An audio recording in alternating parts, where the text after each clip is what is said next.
안녕하세요. 새롭게 와서 주영훈입니다. 안녕하세요. 안수지입니다. 안녕하세요. 이정수입니다. 자살 유가족, 가족 중에 자살을 한 분을 둔 가족을 일컫는 말인데요. 이분들은 가족을 잃은 슬픔뿐만 아니라 그 괴로움뿐만 아니라 그 이후에 몰려오는 우울감, 죄책감 때문에 그 이유가 더 살기가 힘들다고 합니다. 네, 오늘 모실 분도 그런 자살 유가족인데요. 남편을 잃고 너무너무 고통스러웠는데 하나님으로 그 시간을 이겨내셨다는 분입니다. 네, 자녀 4명과 함께 아픔을 이겨낸 이 절절한 이야기 오늘 들어보시게 될 텐데요. 남편은 자살했다의 저자이신 곽경희 작가님 모시겠습니다. 어서 오세요. 안녕하세요. 안녕하세요. 네. 너무 저쪽에서부터 정중히 들어오셔서. 예. 반갑습니다. 우리 곽 작가님 책이 남편이 자살했다 이 제목이 좀 강해서 저는 어떤 뭐 소설이나 이런 이야기인 줄 알았더니 직접 경험하신 이야기라고요. 네, 그런 이야기 많이 들었어요. 네.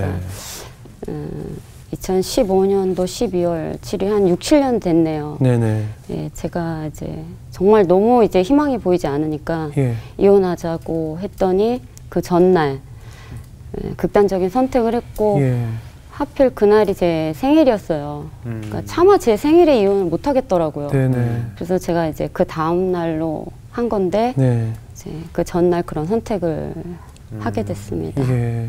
들어보니까 한번 이혼을 했다가 네. 다시 재결합을 했고 네. 또 다시 이혼을 예. 과정 중에 있었던 건가 봐요. 네. 그러니까 더 이상 이제 희망이 1도 없고 예. 이제 완벽한 절망에 빠지니까 이제 제가 죽을 것 같더라고요. 그래서 예. 제가 애들 넷은 키워야 되기 때문에 네. 이제 헤어지는 게 답이다. 이제 그런 예. 생각밖에 안 들더라고요. 어떻게 보면 그 힘든 시간 정말 하나님만 붙들고 견디셨을 것 같은데 어떠셨어요? 네, 뭐 하나님을 붙잡지 않았으면 여기까지 올 네. 수가 없었어요. 예. 그러니까 정말 제가 좋아하는 말씀 중에 네. 내가 주를 의뢰하고 적군을 향해 달리며 네, 하나님을 의지하고 담을 뛰어넘습니다라는 말씀이 있거든요. 네. 시편 18편 29절인데 저희가 이렇게 적을 보면 네. 적군을 향해 달리지 않잖아요. 보통 적을 보면 숨죠. 그렇죠. 주님을 의지할 때 적을 향해 달려나갈 수 있거든요. 예, 예. 그리고 내가 봤을 때 담이 제가 넘을 수 있는 담이 아니었어요. 예. 저는 담을 넘을 수가 없어요. 예. 근데 하나님을 의지할 때 발을 내디딜 때 하나님의 능력으로 담을 넘을 수 있더라고요. 네. 물론 제가 지금 완벽하게 넘은 건 아니지만 이 문제를 어떻게 완벽하게 넘었다고 할 수 있겠어요. 그렇죠. 어쩌면 평생 가는 작업일 수도 그렇죠, 있지만 그렇죠. 정말 여기까지 온 하나님의 은혜는 정말 하나님을 의지했기 때문에 담을 넘었다고 저는 생각합니다. 네. 한동안 남편의 죽음을 숨기셨다가 이제 세상에 공개하기까지 또 얼마나 심적으로 많이 힘들었으며 또 어떤 하나님의 은혜가 있었는지 오늘 이야기를 나눠보겠습니다. 일단 남편분은 언제 어떻게 처음 만나게 되셨을까요? 저희 대학교 때 네. 저희 동아리 선배 친구였어요. 네. 그래서 우연히 이제 같이 밥을 먹고 이렇게 좀 지내다가 이렇게 정말 열심히 쫓아다니시더라고요, 그분이. 예. 예.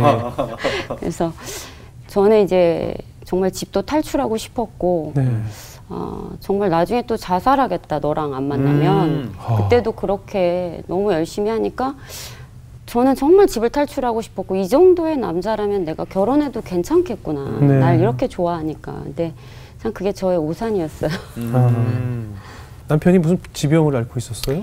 네, 결혼을 앞두고 자기가 이제 베체트병을 앓고 있었다, 앓고 있다 그렇게 얘기를 하는데 그게 뭐 입, 뭐 이렇게 눈, 뭐 이런 안에 그 간호학 출신이거든요. 네. 그런 내장 쪽에도 이렇게 궤양이 많이 생기는 질환이에요. 네. 그러니까 상처가 나도 잘 낫지가 않아요. 면역 쪽이 좀 떨어지는 질환이라. 근데 오히려 저는 그 사람이 아프다고 했을 때 결혼을 하지 말아야겠다 이렇게 생각하는 게 아니고 잘 됐다 오히려. 왜? 저희 어머니가 참 굉장히 폭언과 폭력이 심하셨는데 예. 아 저렇게 병약한 사람이면 날 때리진 않겠구나. 너 때리는 놈한테나 시집가라 뭐 이런 폭언을 하셨어요. 그러니까 남자가 건강하고 힘이 세면 저를 때릴 것 같은 거예요. 그러니까 차라리 병들고 약하니까 아 결혼해서 매를 맞진 않겠다. 이런 참 말도 안 되는 생각을 하고 배우자를 선택한 거죠. 아니 아버지의 폭언 폭행은 들어봤는데 네, 맞아요. 어머니의 폭언과 폭행도 있었어요? 어머니가? 그러니까 참 조금 희한한 케이스예요. 네네. 그래서 저희 그 상담 교수님도 이런 경우가 회복이 굉장히 어렵다 이러시더라고요. 그러니까 보통 엄마하고 이렇게 친밀한 관계가 유지돼야 보통은, 네. 예, 대인 관계도 친밀한 관계를 만들어 가는데 네. 저는 이 대인 관계를 친밀하게 하는 게 굉장히 어려웠어요. 그러니까 엄마가 정말 저를 보호해주고 따뜻하게 해줘야 되는데 오히려 엄마한테서 폭언, 폭력에 시달리다 보니까 저는 늘 죽고 싶고 집을 탈출하고 싶었죠. 그러니까 아버지는 오히려 괜찮았고. 저희 아빠는요, 전 어릴 때 예수님인 줄 알았어요. 야, 진짜. 그러니까 술을 좋아하셨는데 네. 늘 착하고 네. 저희 엄마가 나가라고 그러면 나가시고 들어오라고 하시면 들어오시는. 그래서 저는 술을 마시는 거랑 알코올 중독이 나쁘다는 걸 이렇게 연결을 못 시켰어요. 아버지가 늘 좋으셨기 예, 때문에. 저희 남편도 대학교 때도 늘 취해가지고 다녔거든요. 예. 근데 저는 그걸 나쁘다고 생각을 못 한 거예요. 그러니까 약주는 아버님이 드셨는데 폭행은 어머니가 네. 한단 말이에요. 그러니까 어머님 뭐 폭음도 안 하시고 음주도 안 하시는 예, 상태. 저희 어머니 또 상처가 많으시니까. 이제 어머니도 음주 하시고요. 아니, 음주 술은 안 안 드시고? 드셨어요. 예. 그냥 와. 그게 좀 그러니까 어떻게 폭행을 하고 어떤 폭언을 어떻게 하시는 거예요, 구체적으로? 그건 늘 이제 이렇게 좋은 말로 처음부터 시작하시는 게 아니고 예. 네. 이렇게 폭언을 그냥 하는 거죠. 나가 죽어라. 이제 애들이 보통 말을 안 듣기도 하잖아요. 예. 심지어 뭐 제가 대학 입시에 떨어지고 왔을 때 왜 죽지 살아가지고 왔냐. 그러니까 저도 죽고 싶은 마음에 겨우 집에 갔는데 예. 왜 살아갖고 왔냐 이러니까 저는 이제 난 정말 죽어야 되는 사람인가 보다. 그러니까 이제 그런 남자라도 저를 좋다고 따라다니니까 저는 결혼을 해야 되는 상황이 결혼해서 된 탈출을 거죠. 하고 싶었군요. 엄마 네네네. 품을 떠나고 싶어서. 네네. 아니 그러면 어쨌든 어머니에게서 나오고 싶어서 결혼을 일찍 하고 싶었는데 그 일찍 하신 결혼이 네네. 어떻게 괜찮으셨어요? 정말 처음부터 너무 힘들었죠. 그러니까 술을 원래 좋아했기 때문에 남편이? 예, 늘 술을 마시고 취해서 오고 그러니까 어쩔 때는 누가 밤에 문을 두드려요. 주인집 아주머니신데 혹시 여기 있는 사람이 그 집이 신랑 아니냐고 어디 있어요? 문 앞에 쓰러져서 자고 있는 거예요. 그러면 이제 제가 보면은 한쪽은 구두고 한쪽은 식당 슬리퍼를 신고 왔더라고요. 네, 그리고 뭐 아침에 출근도 못 하기도 하고, 그 뭐 친구들이 술에 취한 사람 데려오기도 하고, 뭐 엘리베이터 타려고 했던 사람이 두드려서 혹시 여기 집 아저씨 아니냐고 하기도 하고, 참 여러 가지 일들이 많이 있었죠. 그러면은 뭔가 치료를 받거나 상담을 좀 받았어야 되지 않아요? 안 했나요? 그러니까 제가 권유도 많이 했고, 네. 이렇게 한두 번 상담 받은 적도 있는데 본인이 의지가 전혀 의지가 없으니까 끊고 싶은 생각이 없고. 이게 안 돼요. 그래서 그 후에 또 무슨 뭐 경제사범이 됐어요? 예, 이렇게 사업을 하다가 예. 뭐 매일 술 먹고 어울리는 사람들이 예. 오히려 이분이 사기를 당했는데 이분이 사기를 친 걸로 돼가지고 그 몸이 아픈 상태에서 이제 교도소에 들어가게 됐어요. 예. 그래서 오히려 교도소에 있는 동안 술 못 마시니까 뭐 병이 다 나아가지고 나올 정도로 술을 못 예, 먹으니까. 술을 못 먹으니까 굉장히 건강해서 나왔는데 잘 됐다. 얼마나 보고 저는 그때 잘 됐다고 얼마나 생각했죠. 한 보겠어요? 1년 반 정도. 1년 반 정도. 근데 나와서 얼마 안 있다 또 이제 술을 계속 그렇죠. 먹고 우울증이 더 깊어졌어요. 그래서 제가 첫 번째 이혼을 하게 된 거예요. 정신을 못 차리니까. 예. 그래도 그때는 이제 희망이 있었죠. 아, 이 사람이 술 끊고 새 사람이 되면 다시 일어설 수 있다. 사업을 워낙 잘했으니까. 예. 근데 결국은 못 일어난 케이스예요. 근데 참 지금 얘기를 너무 담담하게 하시는데 너무 끔찍한 거예요. 가끔 남편이 만취해서 들어오는 것만으로도 못 견디는 여성분이 많을 텐데 그렇죠. 그게 매일매일이고 맞아, 안 드실 때는 주무시고 네. 그럼 맨정신에 나랑 있는 시간은 거의 없는 거잖아요. 그렇죠. 너무 힘드셨을 것 같은데 어떻게 그 하나님한테 뭐 기도를 어떻게 많이 하셨을 것 같아요. 저는 이제 정말 금식 기도도 많이 하고 새벽 기도도 많이 하고 막 자는 애들 옷 입혀가지고 막 교회 가고 참 너무 참 처절했어요. 정말 제가 좋아하는 찬양 중에 내 영혼이 은총 입어 네. 중한 재짐 벗고 보니 예. 그 찬양만 불러도 제가 참 많이 울었어요. 그래서 정말 주님과 함께 있으면 천국으로 화하도다. 또 내 주 얼굴 멀리 뵈니 참 그런 찬양을 부르면서 많이 울었는데 좀 어릴 때 슬퍼서 울어도 못 울게 하고 좋아서 웃어도 못 웃게 하고 참 그랬거든요. 네. 근데 너무 슬픔이 많은 거예요, 이 세상 자체가. 그래. 근데 주님이랑 같이 있으면 높은 산이든 거친 들이든 정말 초막이나 궁궐이나 내주의 숨 모신 곳이 하늘나라라는 그 가사가 그러네. 저한테 너무 위로가 되고 소망이 됐어요. 근데 참 변화되게 해달라고 기도했지만 지금 돌아보니까 먼저 변화돼야 될 사람은 저였더라고요. 그러니까 제가 늘 남편을 변화되게 해달라고 기도했는데 먼저는 제가 저 자신을 사랑하지 않았기 때문에 그 고통의 시간을 그냥 있었던 거예요. 참고 견디고. 어떻게 했었어야 되는 거예요? 저는 오히려 남편 알코올 중독이랑 이렇게 사시는 분들한테는 꼭 같이 사는 것만이 해결책이 아니라고 말씀드리고 싶어요. 너무 중독이 깊어지니까 이 사람이 극단적인 선택을 한 것 같거든요. 그러니까 혼자 일어설 힘이 없는 거예요. 그래서 알코올 중독이신 분들이랑 계속 사는 분들은 아내가 배우자가 헤어지자고 했을 때 두 가지 경우밖에 없어요. 정말 정신을 차려서 새 사람이 되던가 아니면 극단적인 선택을 하던가. 그래서 이거를 아셔야 돼요. 저도 모르고 그렇게 한 거거든요. 정말 극과 극이네요. 네. 그래서 너무 깊어지기 전에 헤어졌으면 오히려 건강하게 회복해서 다시 잘 살 수 있는 그런 길이 있지 않았을까? 이런 또 아쉬움. 시부모님과의 관계는 어떠셨어요? 참 그 고부간의 갈등이 심했죠. 그러니까 저희 시어머님이 좀 특이하신 분이세요. 그러니까 아들이 서울에 있고 이분이 지방에 계셨는데 자주 올라오셨어요. 그러면은 남편도 술을 마시지 않고 좀 일찍 와요. 자기 엄마 엄마가 오셨다고? 있으면 술을 마셔도 조금 먹고 일찍 오고. 엄마 온다고? 예. 두 분이 막 얘기를 하고 뭐 그런 것까지는 좋은데 뭐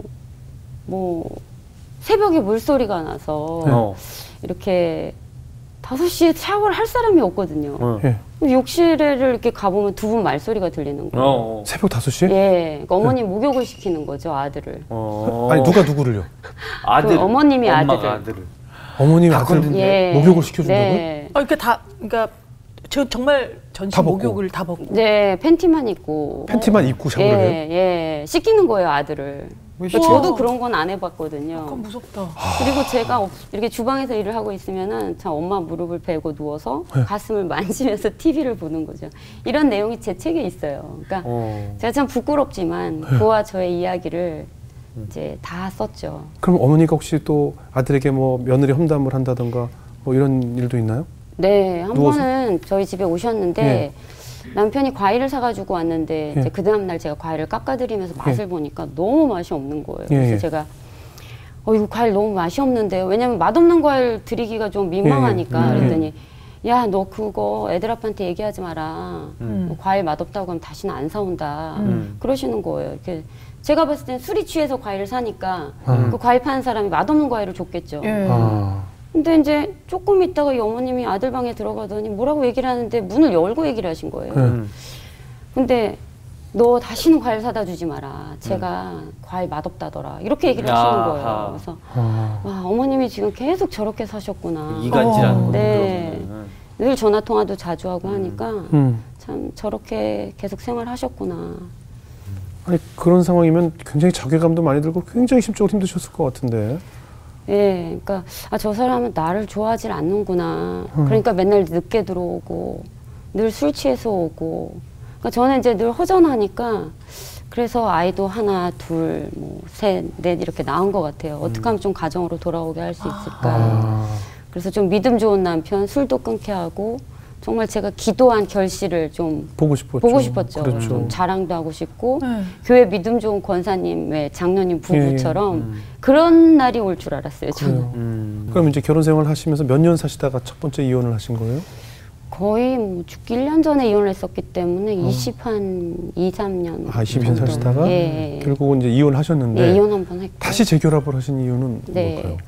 근데 그분이 그러니까 이혼을 딱 하고 나니까 정말 술을 끊고 살도 엄청 빼고 뭐 거의 40kg를 뺐으니까요. 그러니까 저는 진짜 다르게 보였겠네요. 네, 인정을 할 수밖에 없었어요. 이제 진짜 새 마음을 먹었나 보다. 왜냐면 이렇게 결심을 하면 하는 스타일이었거든요. 그래서 사업도 굉장히 한때는 잘했었고.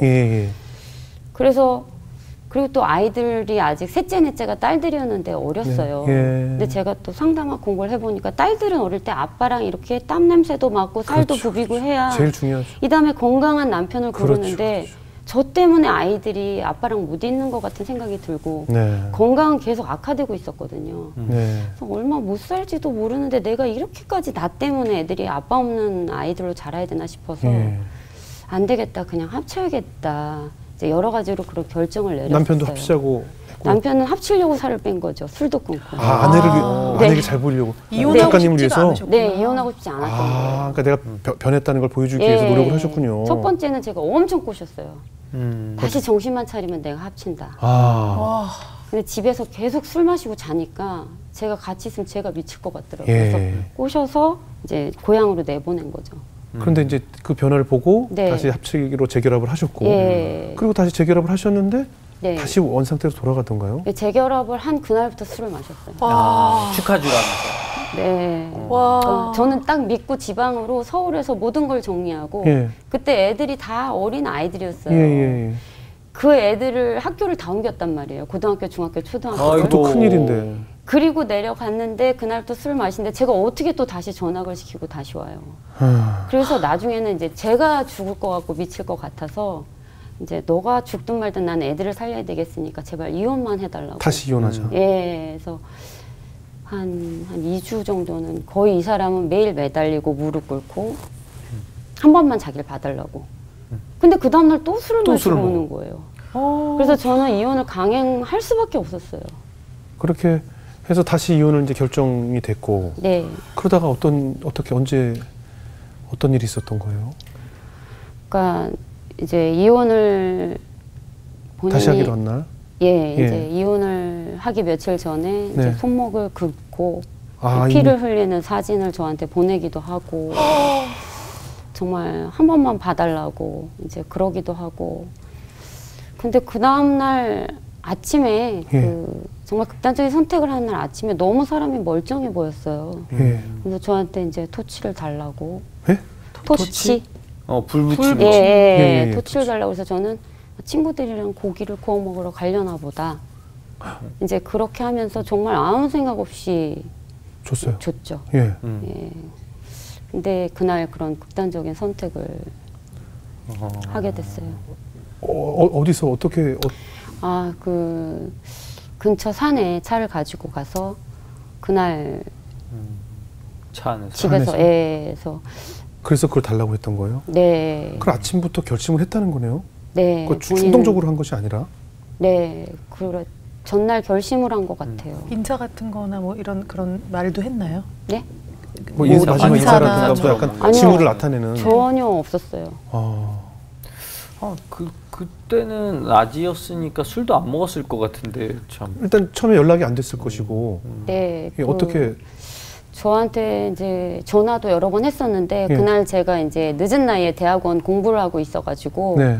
전화를 제가 받으면은 안 받고 왔을 땐 또 제가 수업 중에서 못 받고 예. 이제 그런 일이 그날 계속 있었어요. 엇갈렸군요, 전화가. 네. 전화를 하긴 하셨구나. 네, 아이고. 근데 전화를 서로 연결도 안 되고. 예. 그 친구가 전화를 했어요?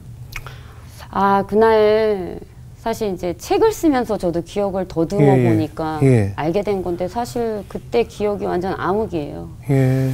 친구가 오늘 하루 종일 안 보였다. 근데 최근에 이제 친구가 좀 안 좋은 일이 있었으니까 예. 혹시 집에 있냐 이러는데 저도 집에 수업이 끝나고 가보니까 없었고 예. 친구가 오늘 하루 종일 안 보인다고 해서 평소에 술을 마시고 차에서도 자고 어쨌든 자는 경우가 많으니까 설마 어딘가에 있겠지 했는데 친구가 이상하다고 경찰에 이제 신고를 한 거죠. 예. 그리고 나서 이제 그 소식을 들으셨고. 네, 그러니까 설마 아니겠지. 예. 예. 그러면 응급실에서 처음 확인한 거예요? 네, 참 그때 일들이 제가 기억이 안 나서 아이들하고 이렇게 조합을 해서 책을 쓴 거예요. 네. 아. 그 기억을 조합해서. 네, 그러니까 너무 놀라셔서 그런 네, 너무 놀랬고 또 경찰에 신고하자마자 금방 경찰한테 연락이 오더라고요. 예. 남편분이 사망하셨습니다. 아이고. 정말 10분도 안 된 것 같아요. 아, 실종신고를 내자마자? 예, 바로 아. 찾더라고요. 어떻게 그리고 찾았죠? 일단 휴대전화 기지국을 통해서. 유서가 없습니다. 병원을 예. 어디로 옮길까요? 정말 1분도 안 돼서 그냥 모든 게 끝났어요. 근데 저는 그때 유서가 없다는 말을 왜 하실까? 어. 근데 나중에 그게 이제 저를 의심하게 하는 단서였어요. 타사를 의심했어요? 네. 그 되게 막 억울하셨겠어요. 안 그래도 황망한 상황인데 용의자 된 거 아니에요? 네, 그러니까 저도 너무 당황스러운 상황이라 뭐 이게 뭐 어떻게 해야 될지 모르는 상황인데 네. 제가 또 조사를 받으러 가야 되는 거예요. 근데 아이들이 그러더라고요. 아이들 앞에서 경찰한테 전화를 받았는데 자살이신 것 같습니다. 근데 아이들한테는 그 말을 못 하니까 아빠가 심장마비로 돌아가셨대 하니까 아이들이 4명 다 비명을 지르고 울더라고요. 그리고 저는 기절을 했다는 거예요. 근데 저는 제가 기절했다는 사실도 사실은 기억을 못했고. 몰랐었어요. 응급실에서 처음 남편 봤을 때 어떻던가요? 제가 그 간호사기 때문에 네. 그런 뭐 돌아가신 분도 보긴 했지만 제가 남편을 보면 안 되겠더라고요. 그래서 사실 저는 안 보고 네. 시어른들이 보셨죠. 그럼 이제 경찰 조사를 받으면서 다 이제 있었던 일들을 다 네. 정리하고 조서를 꾸몄겠네요. 네, 그러니까 그 경찰분이 처음에 그러더라고요. 이게 형식적인 거지만 어쩔 수 없습니다. 네네. 그래서 이 사람 휴대폰을 이제 보니까 주고받은 문자, 네네. 싸웠던 문자들이 있기 때문에 예, 일단 예. 유서도 없고, 예. 그러니까 이제 저에 대한 걸 계속 이제 물어보는 거죠. 예. 그래서 얼마나 공포스러운지 뭐 저희가 예전부터 이렇게 쭉 지내왔던 부부 얘기를 해야 되잖아요. 그렇죠, 경찰 앞에서. 근데 너무 이게 진짜 제가 죽인 것 같고 제가 잘못해서 이런 일이 일어난 것 같고 그렇죠, 그렇죠. 그런 그 모멸감, 절망감, 죄책감. 야, 이거 잘못했다간 저도 어디 뭐 재판을 받아야 될 것 같은 느낌? 뭐 네. 애들은 집에서 울고불고 난리가 났을 텐데 제가 이 오밤중에 경찰서에 왔다는 사실이 뭐 지금 생각해보면 너무나 암담했고 끔찍했던 순간들이죠. 가족이 갑자기 돌아가시게 되는 경우에도 충격이 큰데 또 남편이 극단적인 선택을 해서 돌아가시고 얼마나 괴로우셨을까. 예, 상상도 안 가는데요. 저도 저지만 이제 아이들이 제일 아이들이 너무 충격을 받으니까 그럼요. 일단은 이제 자살했다는 것은 제가 말을 안 하고 예. 장례식장에서 아이들이 그렇게 땅을 쳐다보고 우는 걸 보니까 예. 아 내가 잘못했구나. 나 하나 참았으면 됐을 거를 예. 내가 못 참아서 애들을 다 저런 지경으로 만들어놨구나. 그러니까 셋째 아이 같은 경우는 그냥 말을 하면서도 눈에서 눈물이 줄줄줄 흐르는 거예요. 몇 살이었어요 그때? 내가 초등학교 4학년이에요. 아유, 다 알 거 아는 그러니까 나이죠. 이게 내가 무슨 짓을 한 건지 모르겠더라고요. 예, 예. 정말 제가 죽지만 말고 살아있으라고 했는데 그 살아있는 것도 못하냐. 정말 저절로 원망의 소리가 나오더라고요. 죄책감이 많이 들었을 것 같아요, 그죠? 예, 죄책감이 정말 엄청나게 들었죠. 그러니까 저 때문에 그런 것 같고 죄책감이 너무 심하니까 이게 참다 감당이 안 돼서 저도 이제 정신과 선생님한테 상담을 받으러 갔어요. 예. 그러니까 제가 또 이런 공부를 하니까 예. 그게 부끄러운 게 아니고 크리스찬이지만 반드시 누구의 전문가의 도움을 받아야 된다는 걸 알았기 때문에 예. 또 상담 교수님들한테도 가고 그러니까 저희 선생님이 그러시더라고요. 그 사람은 그 사람 운명대로 살다 갔습니다. 예. 그건 그 사람의 선택이지 당신 때문에 그런 일이 일어난 게 아닙니다. 그리고 제가 정신과 선생님한테 가서 그렇게 말씀드렸어요. 네. 내가 토치도 줬고 예. 사실 남편을 잘못된 것 같다고 이렇게 친구가 신고한다고 했을 때 제가 정말 그거 고해성사처럼 제가 예. 책에 썼지만 지금 살아있을 때 연락이 되면 애매할 때 연락이 되면 그래서 중환자실에 가면 나 내일 이혼을 못 하는데 나 저 사람이랑 진짜 끝내야 되는데 아예 깨끗이 끝난 다음에 찾던가 아니면 멀쩡히 살아있어서 찾던가 제가 그런 생각을 했어요. 그러니까 너무 죄책감에 시달린 거예요. 예. 근데 제가 이혼하자고 하니까 이혼하기로 한 전날 이 사람이 그런 선택을 했습니다. 그랬더니 의사 선생님이 벌떡 일어나더니 아, 한 방 먹이고 갔네요. 이렇게 말씀하시는 거예요. 제가 한 방 먹었다는 거죠. 그때 제 죄책감이 얼마나 뚝 떨어져 나갔는지 아 내가 한 방을 오히려 먹은 거구나. 근데 보통 상담하시던 선생님들이 이렇게 벌떡 안 일어나시잖아요. 예, 예. 네. 그러니까 이 선생님이 얼마나 화를 화가 내시는지 나셔서. 보통 죽은 사람은 불쌍하고 예, 예. 남아있는 사람들이 뭔가 잘못했을 거라고 생각을 하세요. 네네. 제 가까운 사람들도 그래요. 야, 네가 어떻게 했길래 네 남편이 그렇겠죠, 그랬어. 그렇겠죠. 그러길래 애는 왜 이렇게 많이 낳았어? 이런 식으로 계속 저한테 제가 뭘 잘못했다는 거예요. 근데 그 의사 선생님은 제 편을 들어주신 거예요, 처음으로. 그렇겠네요. 그때 제가 얼마나 울었는지 몰라요. 그 아이들이 몇 살이었어요? 내 그때 사남매가? 다행히 고3 아이가 있었는데 수능 끝난 다음이었고 아, 고3, 컸군요. 중3, 초등학교 4학년, 초등학교 1학년. 아유, 셋째, 넷째가 딸이고요. 네, 아유. 큰애가 아들들이었어요. 아유, 이제 현실로 돌아와서 이제 네네. 내 아이들을 또 대학도 보내고 하려면 일단 경제적인 또 걱정이 네. 찾아오잖아요. 네. 어떻게 견디셨어요? 정말 늘 걱정이었죠. 그러니까는 네. 걱정이 머릿속에서 떠나질 않아요. 그래서 그렇죠.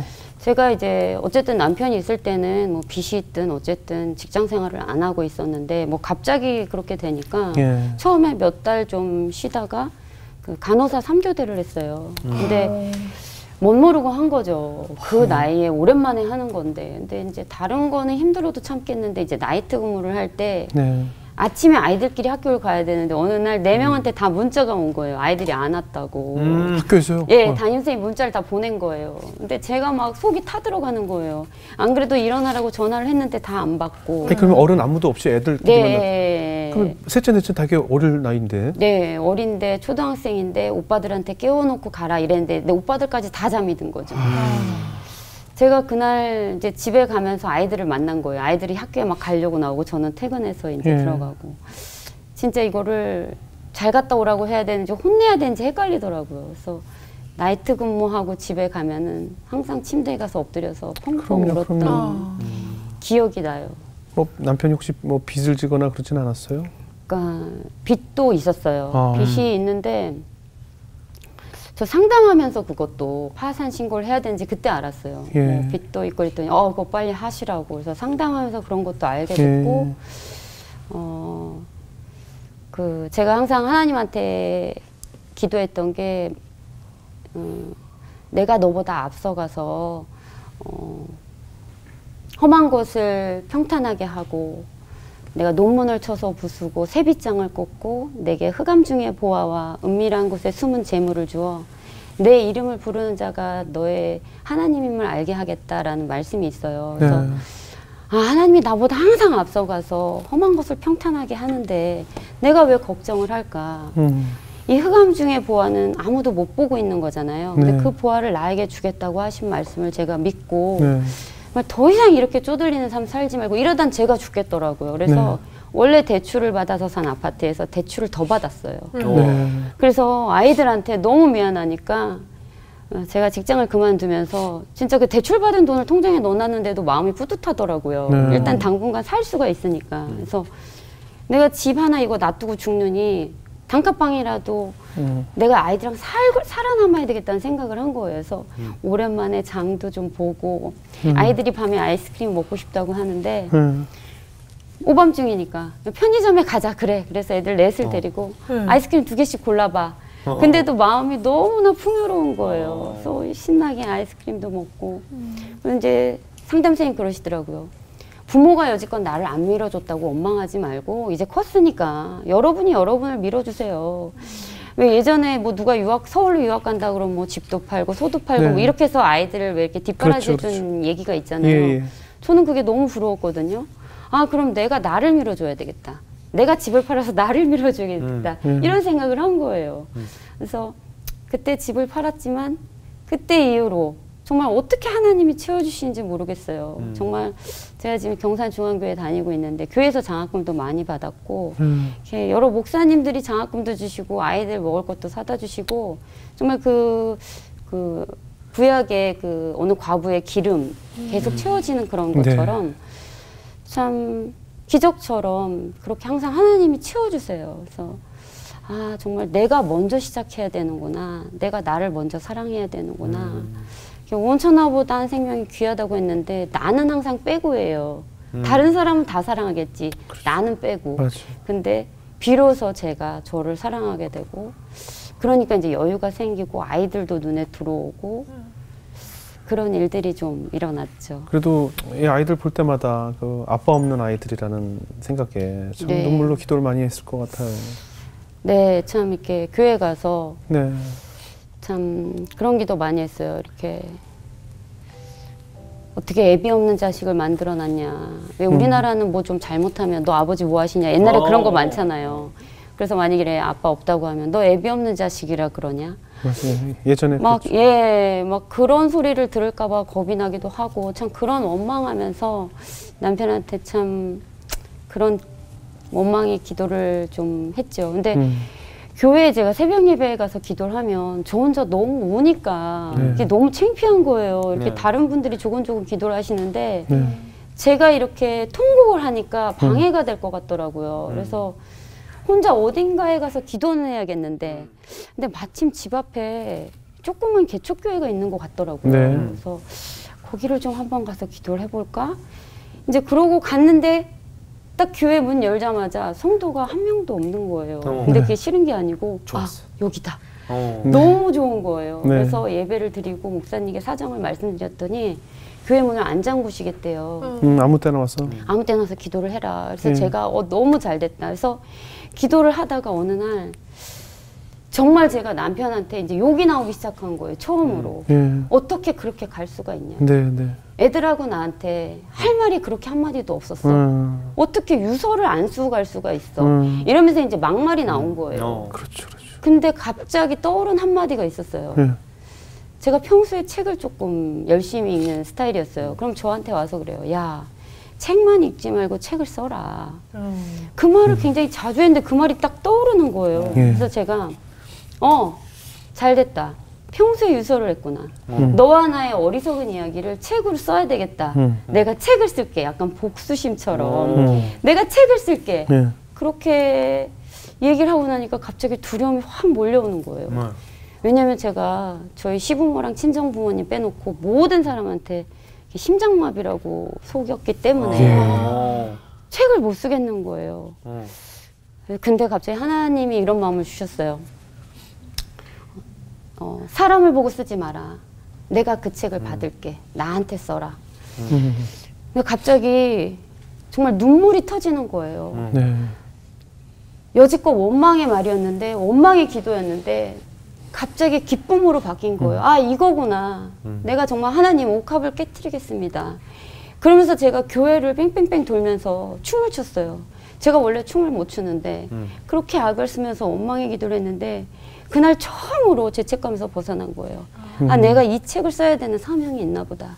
그래서 춤을 추는데 정말 발레 하시는 분들이 날아갈 것 같은 춤이 나오는 거예요. 그때 진짜 얼마나 혼자 많이 울었는지 몰라요. 결국 이제 하나님의 음성을 듣고 책을 집필하게 되셨는데 이제 책을 세상에 공개하게 되면 아이들에게 이제 아버지의 죽음에 대한 사실을 이제 온 세상에 알리게 되었을 때 좀 두려움이 있었을 것 같아요.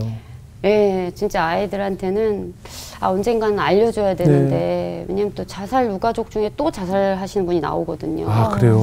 그래서 저는 이제 그런 경우를 여러 번 봤기 때문에 네. 아이들한테 오픈을 해서 그런 이야기를 자유롭게 나눠야 되거든요. 그래요. 그래서 책을 쓸 때는 계속 숨겼지만 이제 출판이 정해지고 출판을 바로 앞두었을 때 큰애랑 둘째한테는 온 걸 보여줬어요. 그러니까 반응이 아이들이 참 어때요? 많이 울었어요. 많이 울었겠죠. 그리고 큰애가 엄마가 왜 그렇게 화를 내고 아빠 돌아가시고 왜 그렇게 힘들어하는지 이제 알겠다. 이제 알겠다면서 이렇게 많이 울었어요. 아, 어떻습니까? 아이들이 뭐 엄마를 원망하거나 그러진 않았어요? 아이들이요? 예. 아이들은 오히려 그 저의 힘든 과정을 다 봤기 예. 때문에 이제 엄마 때문에 우리가 여기까지 올 수 있었다. 우리 가정이 엄마 때문에 지켜졌다. 예. 이제 큰애는 늘 고맙다고 하죠. 예. 그 이후에 먼저 떠난 그 남편에 대한 미움과 원망에 대한 용서가 좀 되던가요? 예, 그러니까 제가 이제 혼자 있을 때는 네. 참 원망을 많이 하고 원망의 눈물도 많이 흘리고 네. 그런데 이제 상담 치유나 이런 집단 상담 같은 데 가서 예. 남편에 대한 생각이 바뀌니까 살겠더라고요.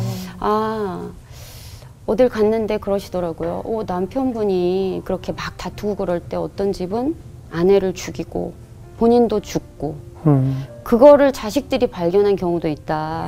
그래서 그렇게 이혼을 앞두고 한쪽 배우자가 싫어할 때는 원래 빨리 떨어져 있어야 된대요. 근데 저는 그걸 몰랐던 거예요. 예. 그래서 욱하는 성격이 그럴 수도 있는데 남편이 멀리 가서 그런 극단적인 선택을 한 걸 보니까 당신을 사랑하나 보다. 애들한테 험한 꼴도 안 보이고 갑자기 제가 남편이 고마운 사람이구나. 그게 마지막 나에 대한 예의였나 보다라는 생각을 하니까 미운 게 아니고 정말 고마운 사람이고 그래도 나를 사랑했구나. 그런 생각이 들더라고요. 뭐 마지막으로 이 자살 유가족들 지금도 심적으로 아마 같은 경험을 통해서 죄책감과 또 많은 슬픔을 통해서 우울증을 앓고 있을 그 가족들에게 어떤 이야기를 전하고 싶으세요? 저는요 정말 당신 탓이 아닙니다. 네. 여러분 탓이 아닙니다. 여러분 때문에 그분들이 그런 선택을 한 게 아닙니다. 전 그런 얘기를 꼭 해주고 싶어요. 네. 그래서 가족 중에 누가 그런 선택을 하고 나면요 고개를 못 들고 다녀요. 정말 나 때문에 그런 일이 일어난 것 같거든요. 네. 뭔가 잘못한 것 같고 더더군다나 자식이 그런 선택을 했다? 부모님이 뭔가 잘못 키운 것 같고 그렇죠, 맞아요. 배우자가 그런 선택을 했다? 배우자가 뭔가 잘못해서 그 사람이 그런 선택을 한 것 같거든요. 근데 사실은 그런 일이 있기 전부터 그 사람들이 힘들게 했을 거란 말이에요. 네네. 오히려 위로받아야 될 사람들은 남아있는 사람이에요. 네, 그리고 죽은 자보다 지금 살아있는 사람을 살려야 되거든요. 맞습니다. 잘못하면 이 사람들이 또 죽어요. 네, 맞아요. 나중에는요, 제가 죽을 것 같아서 다 그만두고 대출을 받아서 견딘 거예요. 그러니까 그런 일을 겪은 사람은요, 무조건 아기처럼 돌봐줘야 돼요. 맞아요. 그 사람들은 일상을 살아갈 수가 없어요. 근데 저한테 사람들이 뭐라고 했냐면 빨리 정신 차리라는 거예요. 아버지도 없는데 아버지 노릇까지 하라는 거예요, 저한테. 저는 지금 엄마 노릇도 못해서 죄책감에 시달리는데 네. 그러니까 아이들이 제가 힘이 없어 보이니까 저한테 대들지를 못하는 거예요.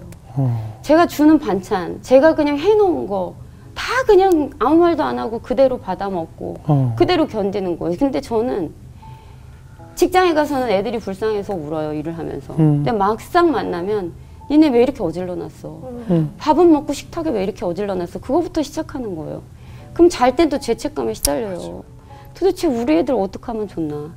제가 밥을 먹으면서도 우니까 애들이 엄마 죽으면 안 돼요. 저한테 그렇게 이야기를 하더라고요. 그러니까 엄마 왜 울어요? 보통 이렇게 물어볼 텐데 우리 집 애들은 이제 아빠가 죽었는데 엄마까지 죽으면 어떡하나 이런 생각을 하는 거예요. 엄마 우리랑 1000년은 사셔야 돼요. 이렇게 얘기하는데 아 이러다 우리 애들까지 다 죽겠구나. 그렇죠. 네 이제 여기서 일어나야 되겠구나. 근데 마침 우리 둘째 아이가 저한테 엄청 대드는 거예요. 저도 지금 괴로운데 혹시 엄마 아빠 엄마 때문에 죽은 거 아니에요? 이렇게 얘기를 하는 거예요. 그래서 제가 사실 그때 완전 쓰러졌었어요. 가뜩이나 저 때문에 죽은 것 같은데 아들이 저한테 엄마 때문에 죽은 거 아니냐고 아빠가. 근데 나중에 알게 됐어요. 네. 그래도 제가 힘이 있어 보이니까 아이가 대들었다는 거예요. 제가 공부를 하면서 보니까. 예. 제가 힘이 없어 보이면 아들이 대들지를 못한대요. 아 내가 힘이 있는 사람이구나.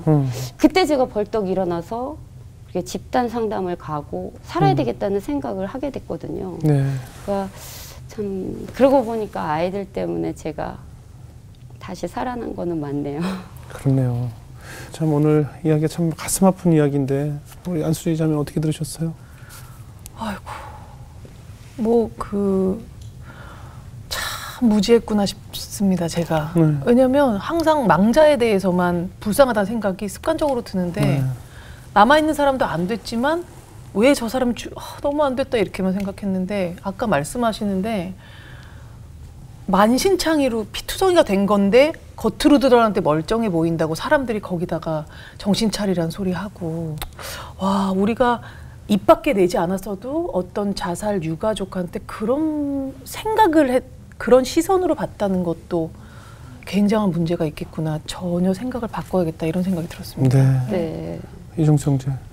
제가 유독 약간 화이팅주의자거든요.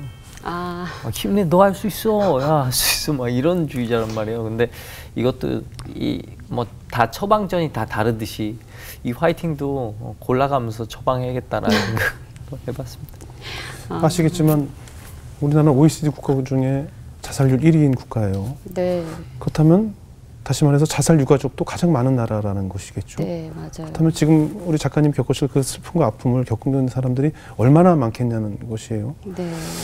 어떻게 그들을 품고 그들을 안아주고 이 사회가 그들을 위해서 해줄 수 있는 것이 무엇이 있을 것이며 또 특히 우리는 크리스찬으로서 그들을 네. 위해서 어떻게 기도하고 네. 그들의 정말 말씀대로 씻을 수 없는 상처 네. 삶을 산다고 하는데 이건 사는 게 아니라 살아내야 되고 네. 살아지는 삶을 살아야 하는 사람들의 그 상처를 위해서 정말 많은 기도가 필요하겠구나. 그리고 또 우리 작가님께서 하나님께서 또 상담합을 시키신 이유도 내가 겪은 그 고통을 겪고 있을 다른 분들을 품고 안아주고 함께 울어주기 위해서 하나님께서 또 그런 공부를 시키신 거 아닌가 하는 생각이 들었습니다. 네. 뭐 무슨 말로 위로가 되겠어요? 살아내야죠.